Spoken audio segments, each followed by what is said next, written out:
तुम्ही जर पावसाचा सीझनमध्ये फिरायचं विचार करताय तर नक्की भेट द्या दापोली तालुक्यातील असूदमधील केशवराज म्हणजेच श्री विष्णूचे मंदिराला. अगदी दापोलीमधून 20 मिनिटच्या अंतरावर.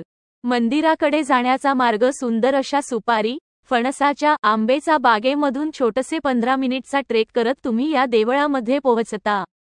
केशवराजचं ट्रेक करताना तुम्हाला आसूद नदीचा छोट्या पुलावरून जावे लागते. आधी ते पूल लाकडी होते पण आता त्या पूल सिमेंटचे बांधले आहे.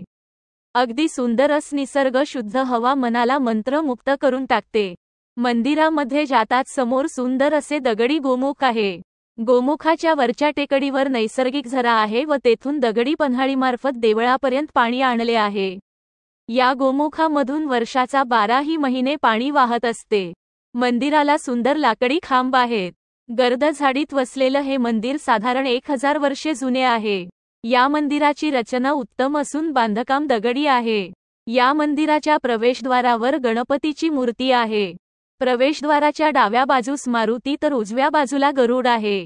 मंदिरातील विष्णुमूर्ती तर फारच सुंदर आहे.